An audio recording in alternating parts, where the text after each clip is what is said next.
joke, thousands of miles to come see you. At least over the past 12 years, driving through the US and Canada, sharing talks and gatherings. And finally, after 12 years of kind of so-called homelessness or living without a home, here I am in Helena.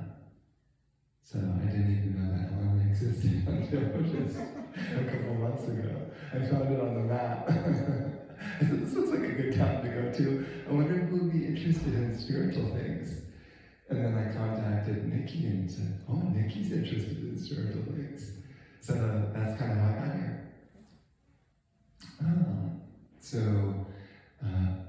My name is Brian, and I'm a wandering monk. I have been now traveling for 12 years from city to city and sharing a kind of spiritual message. And this was all based on the inspiration of my teacher, whose name is Swami Purna.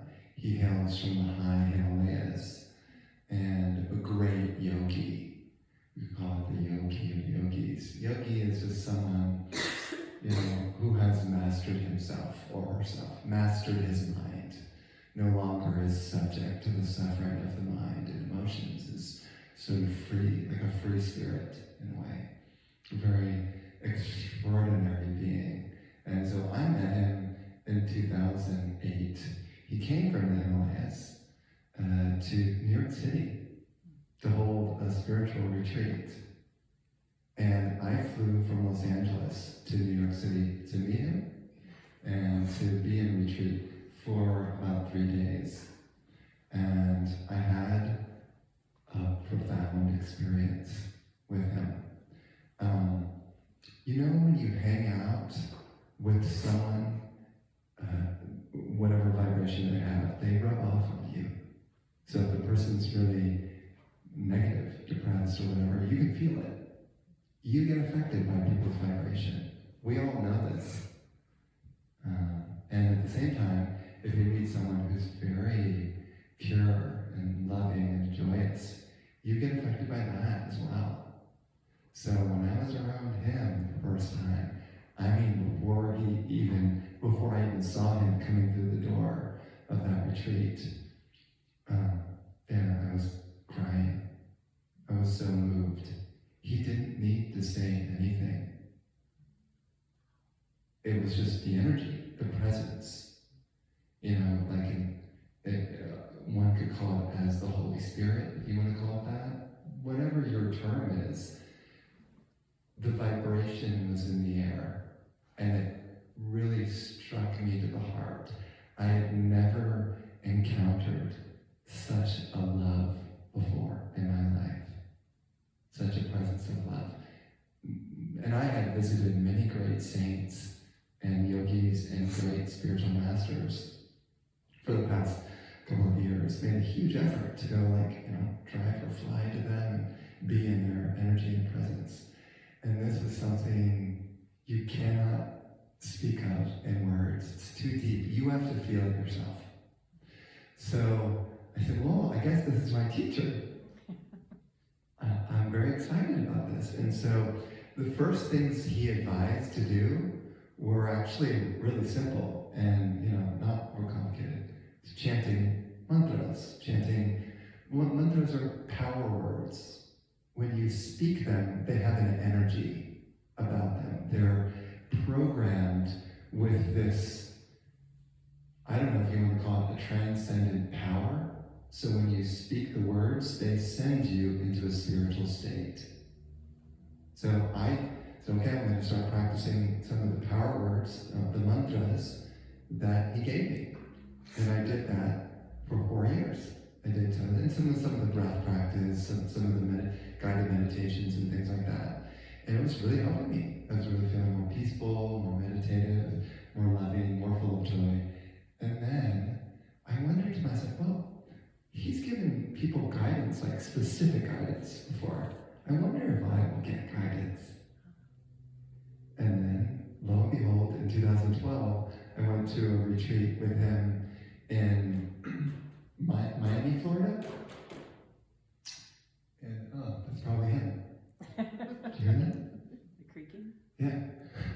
So, and he invited me into his space during that retreat and spoke to me for 3 minutes. And in that 3-minute talk, he said, Brian, now it's time for you to renounce everything, leave everything behind, and set out on the road and share this spiritual energy or this spiritual presence with others. He uses the word satsang. You heard the word before? Some people are not in it, right? So satsang, association with higher truth, association with spiritual energy. And at that time I was running a financial planning firm and very, very comfortable. I had achieved what you might call the American dream. Easy street, so to speak, if you know that word, that term. And I left all of it. I went back home to Austin, Texas, sold my business, sold my car, gave away all my nice business clothes. There's some nice clothes. I bought a van, put a bed in the van, and then just set out into the sunset. Did you ever see that show, Kung Fu? Yeah. You have it? Yep. So Kwai Chang Kang? Yeah. Like that. Going into the sunset and wandering from place to place. In India, they call it a wandering sadhu. A wandering sadhu. The word sadhu in Sanskrit just means one who has dedicated himself or herself to finding God. That's it. Their only purpose is to find God. That's it. And so that's my purpose. And to share that energy with others. So I went home and, it was funny. This is kind of a funny little story. I knew I didn't need my stuff anymore, and I wondered, what am I going to do with all of it? And there was a guy who was a really good friend of mine, also very spiritual, who was homeless, lived underneath a bridge in Austin, Texas, and I would oftentimes invite him to stay at my apartment when it was really cold outside. And so I invited him to come over and stay for the night, and then I surprised him with this news. I'm leaving everything. And I said, and you see all this stuff in the apartment? I don't need anything anymore. So I said, look around and ask for anything you want.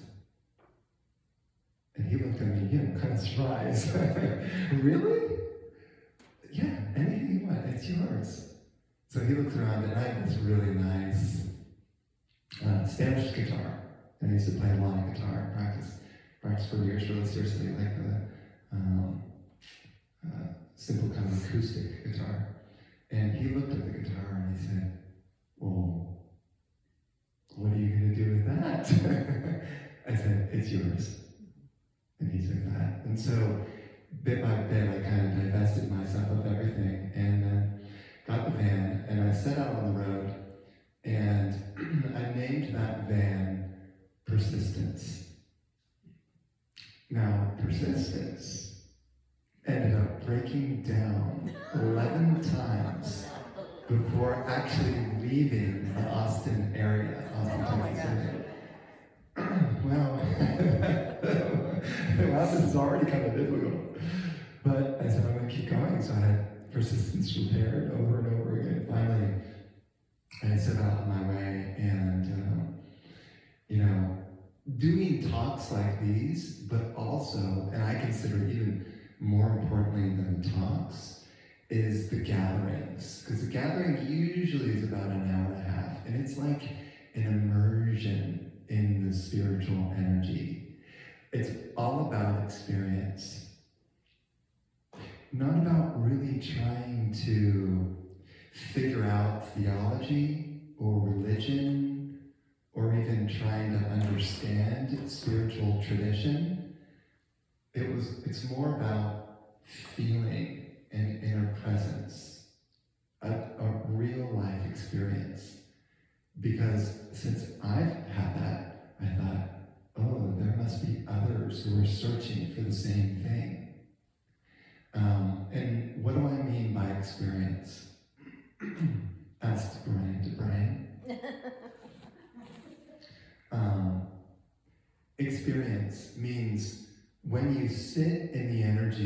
of satsang, you start to meditate on it, on the presence, and there's this feeling of upliftment. Like somehow the presence pushes you into a higher state of consciousness. And maybe for lack of a better word, you start to feel intoxicated with this presence. And people might say, wonder if you're drunk or whatever. But no, you're just feeling spiritual energy. And if a person hasn't felt spiritual energy before, it's very, very hard to explain that concept. But to me, it's the it factor. So that's the word, right? It factor. It's the key to eternal happiness. When you are floating in that state, things don't bother you so much anymore. Even the hard knocks of life, you kind of float above it because you're in this meditative state. So, that's kind of how I've been feeling since 2007. That shift of consciousness that never stopped. So in other words, it's not just a spiritual high. When people smoke pot or they drink alcohol or something, they get that high. How long does that last? Not long. This is a permanent high, and no drugs are required. That's what I was looking for, because you know this very well. You've tried all the sweets of the world, all the things, the pleasures of the world to try to, uplift your spirits and whatever, do this, do that, go here, go there, and it may last for a little while, but then you go back to your default, whatever that is. A lot of people experience depression, sadness, boredom. Boredom is a big one. That's why we tend to try to distract ourselves from boredom. But what if the spiritual presence that was illuminating your being was so strong that you never got bored? You could literally sit in your closet and enjoy the presence within you and never feel bored. You wouldn't need to go anywhere or seek out anyone. You wouldn't be lonely anymore. This is all completely possible through a deeper connection with this spiritual energy. And this has been happening through the gatherings that I've been holding.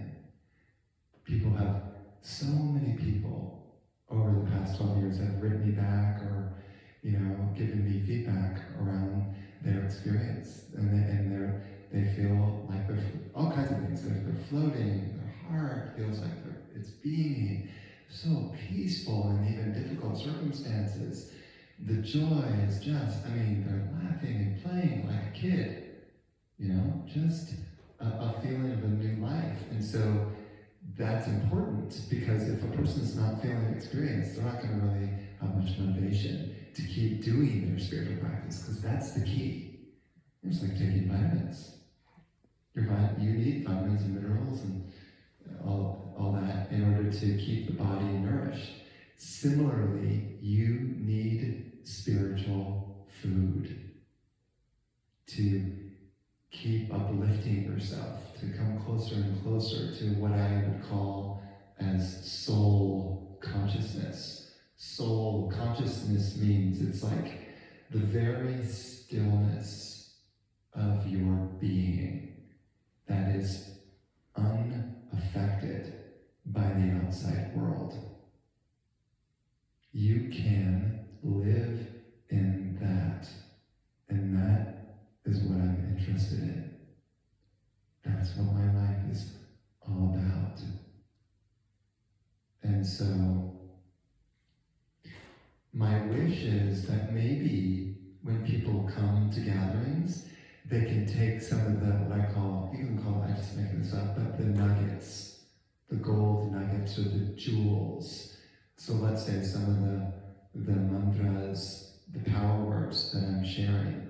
If you feel something, you can take some of those words home and use them for your own daily spiritual nourishment. And we were talking about this. If you have a consistent practice every day, you develop a discipline. We talk also compared to going to the gym. You know, you get a spiritual muscle, and the energy is definitely cumulative. So when you invoke it through the power word, you feel the energy, it strikes you, it meditates you a little bit, it builds in your system. The next day you try it again, it's like igniting more and more light in your system. And bit by bit, you begin to enter into higher dimensions of reality. And then you may wonder, well, then what's the sort of final purpose of all this? In that space of soul consciousness, there is a recognition, a knowing, I'm saying a direct experience that all is one, and one is all. Or another way to say it is, I am that I am. So wherever you gaze, whoever you meet, wherever you go, there's this oneness principle that has ignited you, and you realize, that's me, that's me, that's me, that's me. The sounds, the music is me. The smells are me. There is only one. And this is something that pretty much all religious and spiritual traditions are trying to point to, is the oneness principle and the way to get there. The way to get there. And so, I'll kind of go back to the idea of following the training of a master, which is kind of what I found. I found this great yogi from the Himalayas that really struck me to the heart. Kind of like learning from such a being, and they don't need to say anything. That oneness principle just kind of rubs off on me, and then I start to feel it too. It's catchable. It's catchable. Yeah. And then through living in that oneness principle, you feel no more fear, no more insecurity, no worry, no concern. You are completely at peace, resting in your own soul. Now, how many people really talk about this? In fact, I think that a lot of our society is bent upon remaining in worry consciousness. I mean, the reason I say this is because when you turn on the news, you can see for yourself. And the fact that many people, when they turn on the news, they're absorbing that consciousness into their system, and then they become worried themselves. That's how things rub off on you. So I say, well, there's an answer for me then. I'm gonna, instead of spending time associating with the fearful, worried energy, I'm gonna spend my time sitting in the presence and energy of a true master and get absorbed into that. So again, it's a big choice what direction you want to go. You could go towards drama, fear, worry consciousness.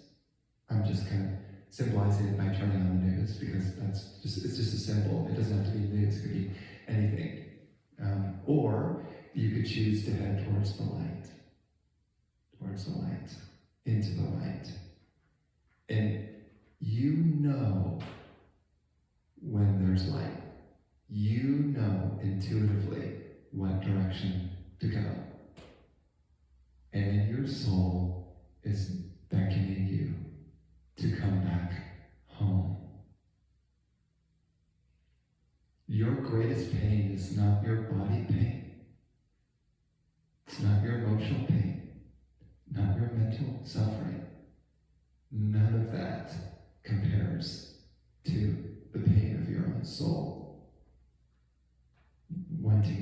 return back to, if you want to call it your source, that from where you came from.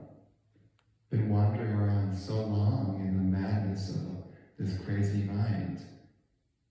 When do you turn back to the light? And as I said, you know. And every day we have a choice about what direction to go. And maybe that's the most important choice. And maybe that's also why I was brought here to hold these gatherings in Helena, so people could kind of connect into a mystical path. And maybe that's something for you. Maybe you hadn't really deeply considered something like this. And so this will give you kind of like a taste and a new possibility, something new. I mean, Nikki's very bold. It's like, let's have something new. I feel like a lot of times what I share might be a little bit radical for some people, and they wouldn't want me to talk. That's fine. But there are people out there that are looking for, because the mystical path is so mysterious. You don't understand it, but you sense that presence. It's there. All you have to do is just become quiet. Stop talking. Be still. And then you know. So I just wanted to share with you one mantra on the harmonium. We have plenty of time. I do, yeah. And I really wanted to get people to actually sense it through. So it's going to be kind of a musical thing and a meditation at the same time. To me, way more important than what I'm saying. Okay, I'll repeat that. The experience of presence is far more important than any information or words that I might say. The experience will completely transform and take you in a different direction. Words can be flat, because you can hear words and it really won't sink in. But the sense of it, it could send you to the stars, the moon, the stars, into another place that you never expected. So, I'll speak the mantra. So this mantra I'm going to chant with you. They're very, very simple. I try to make it super simple, because otherwise you're like pretending to mouth the words, or they're not singing with me. It's important to sing with me to get the sense of it. I love it when people sing together too. We're singers. We'll sing with you. I know, turn you into a chorus. The words Hari Om. Hari Om. Hari Om. People know the word Om. Om is the primal sound of the universe. You want to say it? Hari is just another word for the soul, if you want to call it that, the soul. Hari. So technically, Hari Om means hurry home. Go back to your real home. You may think this body in this world is your home, but it's very, very temporary. It could end tomorrow. Body could go, this world could go. So where is your real home?